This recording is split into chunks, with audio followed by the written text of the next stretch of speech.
Hey y'all, Matt here from RetroOnly.com.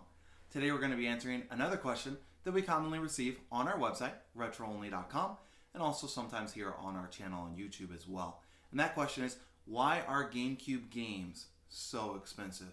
As you'll see here in front of me, I have my GameCube controller and some of the different GameCube games that I currently own.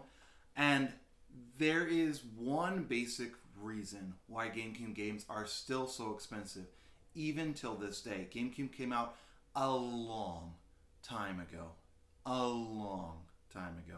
And although it came out so long ago, these games in front of me, now probably not the NFL 2K3, but most of these games in front of me are still really expensive to buy on Amazon, eBay, locally. Like, the only way you can get a good deal on GameCube games, even now, is at yard sales or get lucky at a thrift store or something like that. You can't find these for good prices. But why is that? There's one main reason, as I mentioned, and that main reason is supply and demand. The demand for Nintendo games stays high over time, and the supply, especially once they're stopped being made, doesn't go up. Nintendo normally doesn't over-make on anything. They always provide less supply than is needed. For example, the NES Classic, the SNES Classic, there is still a massive amount of demands for those consoles. And so even now, even though those consoles came out multiple years ago, even now the prices on them is still above what Nintendo originally asked because people still want them. The demand is higher than the supply. And so since GameCube games are no longer being made, this supply has essentially stopped. But the demand has not gone down. And the main reason why the supply has stopped is simply what's sitting here in front of me. People don't sell them. I have had these GameCube games and this exact GameCube since I was a kid. So going on 15, 16, 17, 18 years ago, whenever it was that I bought it, I don't remember exactly, when I got my GameCube, I got my 4 GameCube controllers. I still have all 4 of them. I got these games and many other games for my GameCube. I still have all of them. I've never sold a single GameCube game. I bought some of them new. I bought some of them used at GameStop back in the day when GameStop had GameCube games. And I haven't sold a single one. And honestly, I don't plan on selling a single one. And because I enjoy the nostalgia. I enjoy grabbing Super Smash Bros. And playing it with my 9-year-old daughter. I enjoy grabbing Mario Kart Double Dash and throwing it on the Wii over here and playing that with my 5-year-old son and my 9-year-old daughter. Matter of fact, just this last weekend, they had a friend over and they were playing on Wii, and so we got together and we played Mario Kart. So it was my 9-year-old daughter, one of her friends, and my 5-year-old son. My 5-year-old son quickly gave up, and I was playing the game I grew up on, Mario Kart for the GameCube, the maps that I grew up on, the battles that I grew up on in that game, and I've got to experience that nostalgia again for just a few minutes. That is why the supply doesn't go up on these, and that's why the prices stay high. Because people keep them, because they enjoy playing them.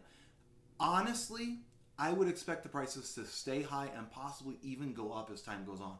Just like if you go to buy an NES, sometimes you can get lucky. You might find them at a yard sale somewhere, or you might find them at like a pawn shop or something and be able to get a good deal on them. But the prices on older games has continued to go up. The NES, the Super Nintendo, prices have continued to go up, especially on Nintendo's games and their systems and their games, because it's just super popular. Everyone remembers when they first played Duck Hunt on the NES Classic. Or not the Classic, but the NES, the old NES, not the new one. Everyone remembers that. Everyone remembers when they played all of the different games on the Super Nintendo, or when they finally beat the Mario level that they've been working on forever on Super Nintendo, and how hard it was.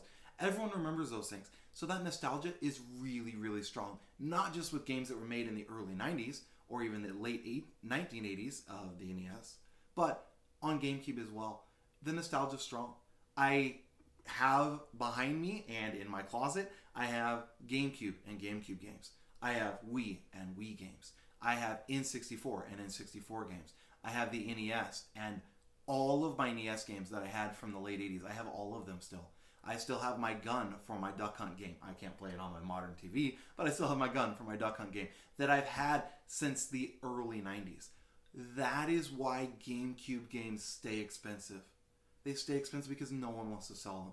They know, look, I know I could sell Mario Kart Double Dash and sell it for a lot more than I paid for however many years ago it was that I got it. I know that. But I enjoy playing it. I played it this weekend. Of course, It's still fun. Of course, it brings back those moments of, oh, the excitement of beating friends and family and those sorts of things. And that's why people keep them, and that's why prices stay high. It's simple supply and demand. Nintendo doesn't make excess supply. That's why prices currently of the Switch are still going up, even though the Switch is still being produced. That's why whatever the next console Nintendo makes is, the prices are going to go up as well. You have people who buy them and flip them, which I don't currently agree with, but people do it. Then you also have people who simply buy them out because they want them. Look, if I went to Target today and they had 2 Switch Animal Crossing versions available, I would grab both. Why? Because I want 2? No. I buy one for me, and then I would call up all of my friends and be like, hey, dude, I found a Switch with the Animal Crossings on it. You want it from me? So that further decreases the supply, which then causes the prices to go up.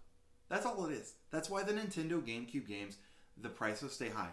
There's not a whole lot of supply. People keep them for years or decades even, in my case, and it's not likely to change anytime in the future. So the only way to really get a GameCube game cheap would simply be to head out on Friday mornings, Saturday mornings, hit up yard sales, see if you can get lucky.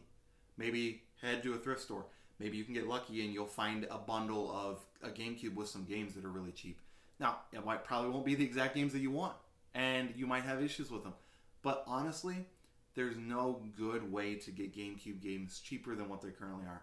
They're just expensive because of the supply being low and the demand still being high, even many years later after they were produced. So I hope this video has answered any questions that you had about GameCube games, why they're so expensive. But honestly, that carries over to all of the Nintendo products. NES prices are probably going to continue to climb into the future because people aren't selling them, myself included. Super Nintendo console game prices probably going to continue to climb. N64 consoles prices are probably going to continue to climb in the future. They're not likely to go down anytime soon. So that is why Nintendo GameCube games are so expensive. And I hope this video has helped you. Again, my name is Matt. I'm from RetroOnly.com. Feel free to like our channel, subscribe to it as well if you would. And if you have any questions about retro games or about retro gaming in general, feel free to comment below on this video or on any of our videos. We try to respond to every comment. And if you have something specific you'd like us to make a video on or you had a specific question, feel free to ask that as well and we'll see what we can do. Have a great day.